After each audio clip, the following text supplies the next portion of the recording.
Hi guys, we're back with another problem. This time, in my wisdom, I've gone out and scrolled through Copart again. I've been looking for a Range Rover for a while now. So I've had a few Range Rovers in my time, and the L405 has to be my favourite of the lot. As you can see, it's not in the best of health, this one. It's actually worse than what I thought it was going to be. Do I regret buying it?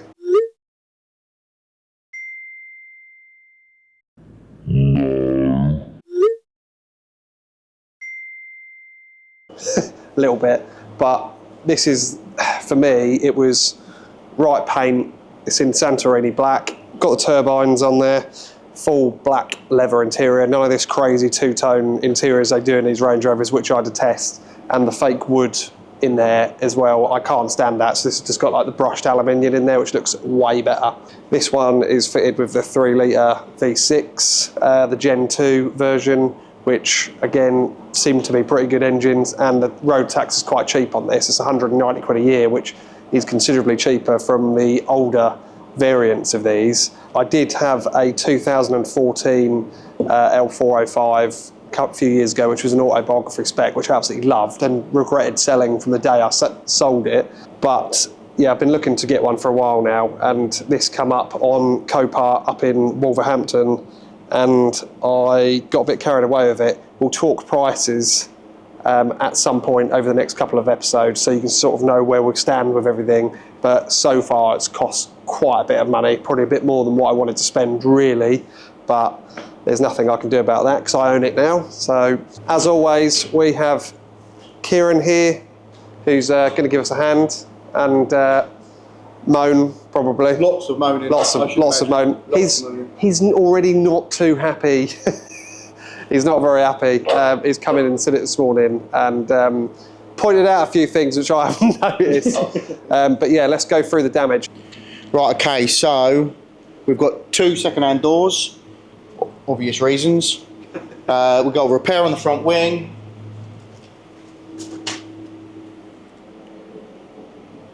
And I mean, luckily the new doors are complete, so we've got a mirror and stuff like that. I mean, because these can be an absolute nightmare. Cameras, aerials, all sorts of bits like that.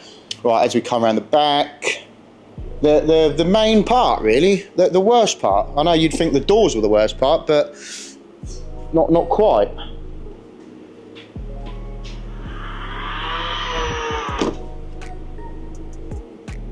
So yet again, we've got a bumper. We've already got a tailgate and a lower tailgate. That won't open. It will in a minute.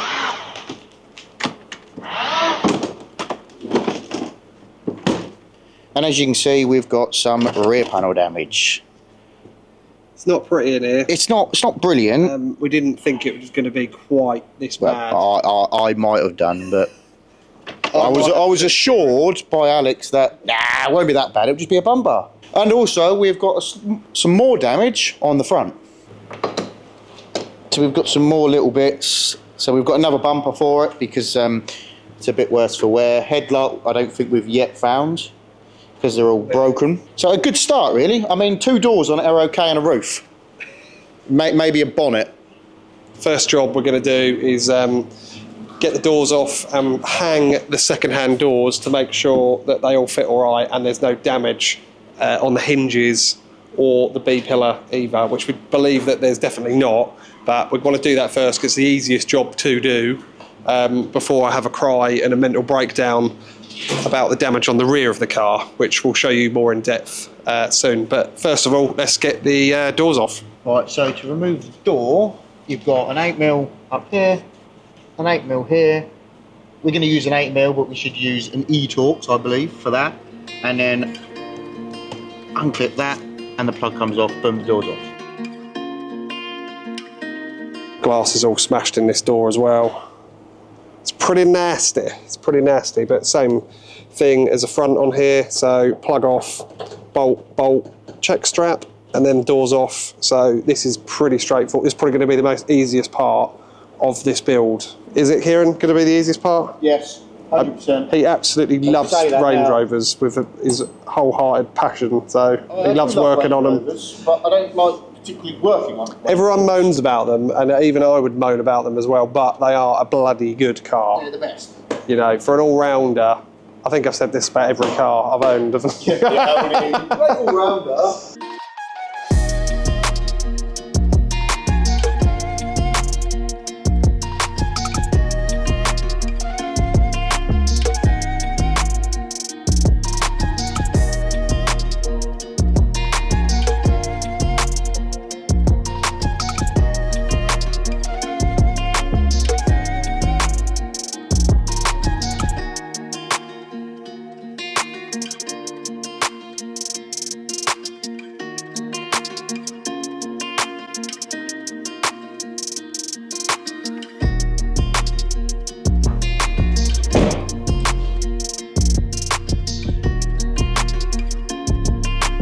No door card on this one, but it is fully complete internally, so at least that's one good thing.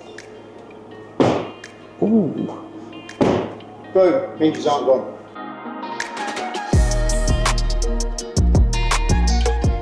Just found out something quite hilarious actually, is that both of the new doors have the soft close feature, which we'll show you now, and then these ones don't.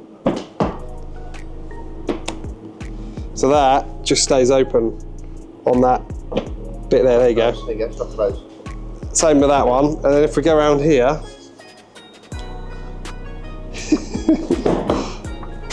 like that, and then it pulls it in by itself. Like that, pulls it in by itself. So it's an upgrade. So the passenger side is seriously upgraded now, which is mental. So that's great. Right, I'm just going to test these doors now. Let's start her up and just see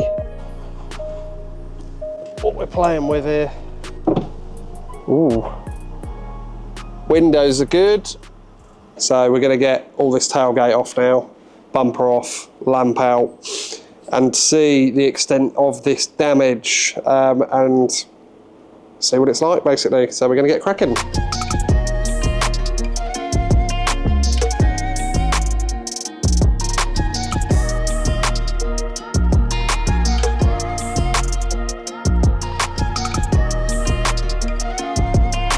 So it has also pushed this exhaust right back, come off the hanger and crumpled the exhaust back on the subframe mounting up there, which isn't great. But we're going to get everything off and have a proper look to see what we've got to play with in here.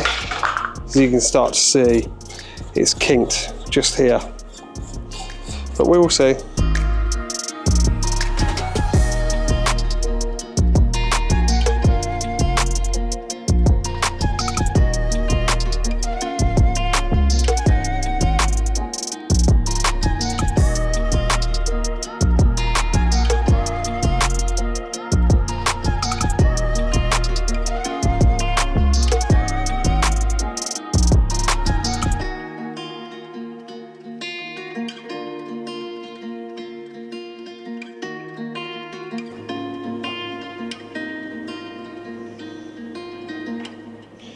So it is kinked, isn't it? But it doesn't.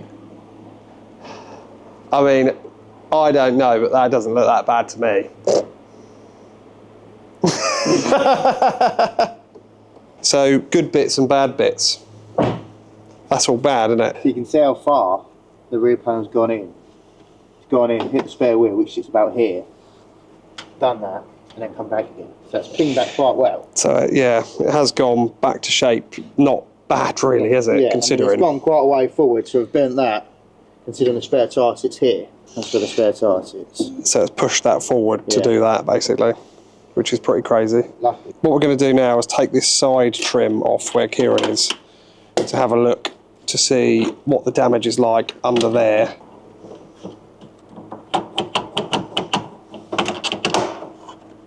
So now we've got most of the rear end stripped, we can see the extent of the damage, and it looks like we're going to have to try and order a outer rear panel and a inner rear panel as well, because there's no way that this is going to be pulled. And the other trouble is because the whole rear of it, well, most of the car is made of aluminium, if that tries to be pulled, it can tear, rip. It's not like steel where it can be manipulated easily. So we're going to look into getting some new panels ordered up in the next couple of days, and then we're going to have to start removing some of these panels off the back and piecing it back together really like a jigsaw, all being well.